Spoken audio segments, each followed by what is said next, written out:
Əziz müəllimlər, xoş gördük hər birinizi. Bugün sizə kurikulumdan, demək, hüquq və vəzifələrin müəyyən bir hissəsini izah edəcəm. Müəyyən bir hissə nə deməkdir? Belə deyim, bəzi hüquq və vəzifələr var ki, müəllimlər testdə oxuyan zaman qarışdırırlar. Bilmirlər ki, tutaq ki, belə deyim, şagirdin vəzifəsidirmi, yoxsa müəllimin hüququdurmu? Çünki bir-birinə yaxın olan bəndlər var. Bunu özünüz də bilirsiniz, amma yadda saxlamaq bəzi müəllimlərimiz üçün çox çətin olur. Amma bugün mən onları qısa formada yazmışam və qarşılaşdırma edəcəyik. İndi görün nə gözəl şəkildə yaddaşa vuracağıq. İzaha keçməzdən əvvəl onu deyim ki, ilk öncə kanalımıza abunə olun müəllimlər ki, yəni hər hansısa bir video yerləşdirəndə canlılar açacağım, ödənişsiz dərslərimiz olacaq. Təbii ki, ödənişli dərslərdən əlavə həmin zaman sizə bildiriş gəlsin. Yaxşımı? Kanala mütləq abunə olun və demək bu videonun altından da fikirlərinizi bildirməyi unutmayın. Sona qədər qulaq asın ki, görün bu üsulla necə yaddaşa vura bildinizmi, yoxsa yox. Demək, şərh bölməsində fikirlərinizi yazarsınız, tək-tək nəzər yetirəcəm. Kurikulumdan ödənişli qrupumuzu soruşan müəllimlər üçün də onu deyim ki, müəllimlər, kurikulumdan yalnız bir ödənişli qrupum olacaq. Digər aylarda qrup açmayacağam. Yalnız noyabrın hardasa ortaları, sonlarına yaxın belə başlayacaq bir qrupla. Yaxşımı? Dərhal başlayırıq, demək, izaha. Yazmışam, qarşılaşdır və yadda saxla. İndi necə bunları qarşılaşdıracağıq? Əgər testdə görsək ki, dövlət təhsil standartlarına uyğun, bilik, bacarıq və vərdişlərə yiyələnmək. Bir də var, dövlət təhsil standartlarına uyğun, keyfiyyətli təhsil almaq. Müəllimlər bunu qarışdırır. Baxın müəllimlər, bilik, bacarıq və vərdişə yiyələnmək deyirsə, bu şagirdin vəzifəsidir. Amma keyfiyyətli təhsil almaq sözün görsəniz orada, şagirdin hüququdur. Onu deyim ki, bu qanunvericiliklə bağlı o hüquq vəzifələrdə, yəni kitabda necədirsə elə düşür. Çünki qanunu biz dəyişdirə bilmərik. Düzdürmü müəllimlər? Bəli, elə mövzular, çox mövzular var ki, situasiya halında və s. bunlar öz yerində. Amma qanunvericilikdə nədirsə, məsələn, hüquq vəzifə olduğu kimi də testə salınır. Deməli, görsək ki, bilik, bacarıq və vərdişə yiyələmək. Baxın müəllimlər, bu daha ağır basır da, düzdürmü? Vəzifə nədir? Mütləq yerinə yetirilməlidir. Ona görə bilik, bacarıq, vərdişi görən kimi götürün şagirdin vəzifəsi, amma baxın cümlənin əvvəli eynidir ha. Dövlət təhsil standartlarına uyğun keyfiyyətli təhsil almaq. Bu artıq hüquqa gedəcək. Yaxşımı? Keyfiyyətli təhsil almaq. Təhsili kim alır? Biz təbii ki, orada müəllimlə bağlı variantları görsəniz üzərindən xətt çəkirsiniz. Valideynlə bağlı demək nə? Variantları görsəniz üzərindən xətt çəkirsiniz. Qalır şagirdin vəzifəsi yoxsa hüququ? Bu variant arasında qalacaq. Tezkən düşünürük ki, bilik, bacarıq, vərdiş. Bu üç açar sözü olsa vəzifədir, keyfiyyətli təhsil almaq hüquqdur. Bu belə. İnanıram ki, yaddaşa vura bildik. İndi keçirik digərinə. Deyir, təhsil prosesinin təşkilində və idarə olunmasında fəal iştirak etmək, öz fikir və mülahizələrini sərbəst ifadə etmək. Bir bu bənd var, bir də digəri. Təhsil müəssisəsinin nizamnaməsinə uyğun olaraq təhsil prosesinin təşkilində və idarə olunmasında iştirak etmək, təkliflər irəli sürmək. İndi gəlin baxaq müəllimlər. Bir-birinə yaxın bəndlərdir, düzdürmü? Əgər orada görsəniz ki, fəal iştirak etmək, baxın, deyir ki, öz fikir mülahizələrini sərbəst ifadə etmək. Bilin ki, bu şagirdə aiddir. Fəal, bax, şagird fəaldır, şagird öz fikirlərini sərbəst ifadə edir. Yadda qalarmı? Bu getdi şagirdin hüququna. Daha sonra, yəni vəzifənin təbii ki, üstünə xətt çəkirik. Mütləq şagird orada fəal iştirak etməlidir və müəyyən o proseslərdə və s. öz fikirlərini sərbəst ifadə etmək. Bu mütləq mi vəzifəm olmalıdır? Xeyr. İndi bəs müəllimlə, müəllimin hüququ ilə bunu necə ayırd edək? İndi keçirəm o məqama. Baxın, əgər orada nizamnamə sözünü görsəniz, təhsil müəssisəsinin nizamnaməsinə uyğun olaraq təhsil prosesinin təşkilində və idarə olunmasında iştirak etmək, təkliflər irəli sürmək. Baxın, nizamnaməyə uyğun hərəkət etmək. Bu müəllimin hüququdur. Nizamnamə, orada şagirdin, baxın, deyir, fəal iştirak etmək, fikirlərini sərbəst ifadə etmək. Bu olacaq şagirdin hüququ. Amma bu prosesdə nizamnamə sözünü görsəniz, bu olacaq müəllimin hüququ. Yaxşımı? Demək, düşünürəm ki, bunu da ayırd edə bildik. Sonra keçirik digər bir məqam. Deyir ki, ümumi təhsil müəssisəsinin daxili intizam qaydalarına əməl etmək, və əmək müqaviləsi ilə müəyyənləşdirilmiş əmək funksiyalarını yerinə yetirmək. Yaxşı. Digər, təhsil müəssisəsinin nizamnaməsinin tələblərinə, daxili intizam qaydalarına əməl etmək.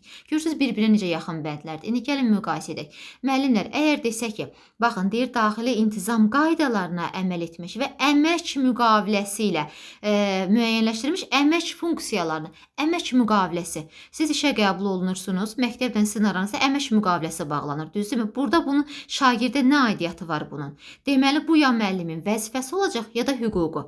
Amma əmək müqaviləsində, bax, deyir ki, əmək müqaviləsi ilə müəyyənləşdirilmiş əmək funksiyasını yerinə yetirmək, yetirməmək kimi bir, belə deyim də, şansımız varmı? Xeyr. Deməli, mütləq yerinə yetirməliyim, bu müəllimin vəzifəsidir.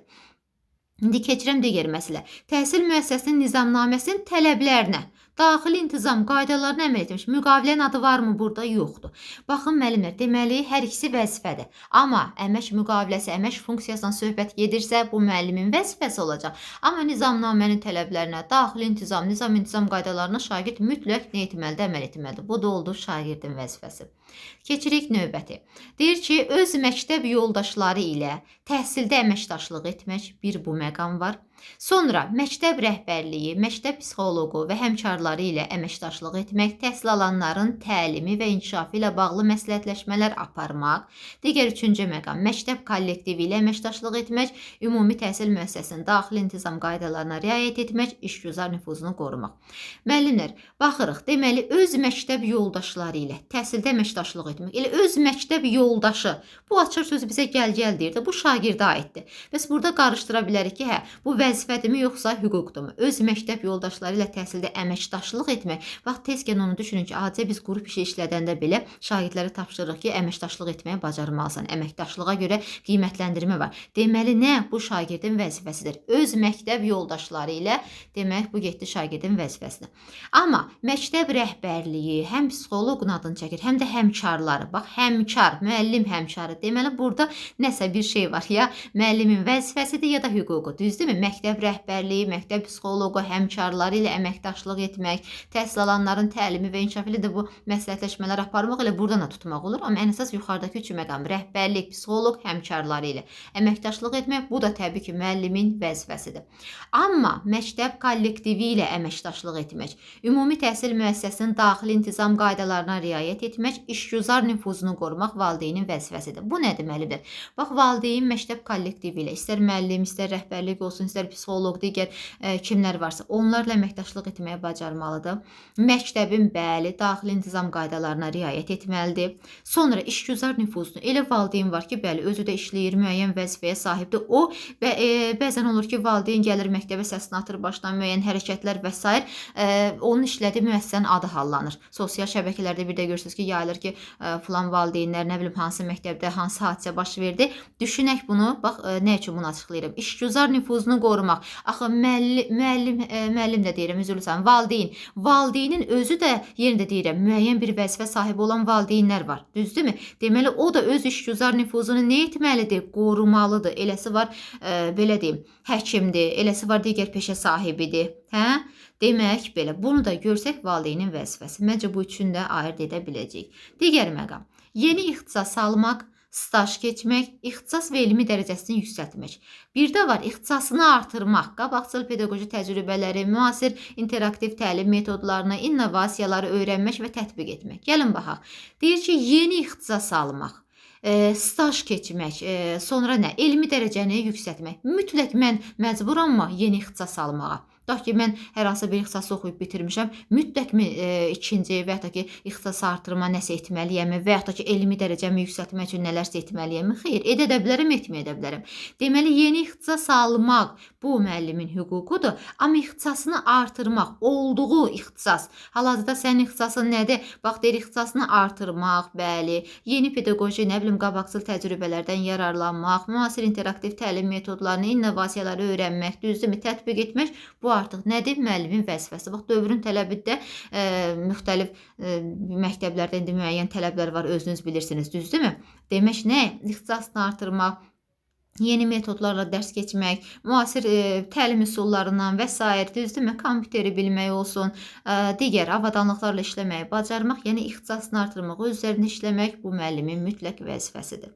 Sonuncu, şərəf və ləyaqəti deyir ki, aşağılayan fiziki, mənəvi və psixoloji zorakılıq hallarından, insan hüquqlarına zidd hərəkətlərdən müdafiə olunmaq. Bir də var şərəf və ləyaqətinə hörmətlə yanaşılmasını tələb etmək. Sadəcə düşəcək belə. Şərəf və ləyaqətinə hörmətlə yanaşılmasını tələb edir müəllim. Bunu hamıdan, istər məktəb rəhbərliyindən, istər valideyndən, şagirddən tələb edir ki, şərəf və ləyaqətimə hörmətlə yanaş. Bu müəllimin hüququdur. Düzdürmü? Amma şərəf və ləyaqətə baxın deyəcək, aşağılayan fiziki, mənəvi və psixoloji zorakılıq hallarından, insan hüquqlarına zidd hərəkətlərdən müdafiə olunmağı görsəniz, bu olacaq şagirdin hüququ. Bax, şagird müdafiə olunma rolunda, yaxşımı? Amma hörmətlə yanaşmaq tələb etmək, bu artıq müəllimin hüququdur. Belə müəllimlər, dərs 2-nin izahını mən hamıya açıq YouTube-da paylaşmışam. Geniş şəkildə deməli, orada izahım var. Sadəcə burada istədim ki, müəyyən o müəllimlərimiz qarışdırır ki, bir-birinə yaxın bəndləri. Onlara yenidən bu formada izah vermək istədim. Düşünürəm ki, yararlı olacaq videomuz və videonun altında fikirlərinizi gözləyəcəm. İnanıram ki, daha bu hissələri qarışdırmayacağıq. Hər birinizə uğurlar. Kanalımıza abunə olmağı unutmayın. Sağ olun.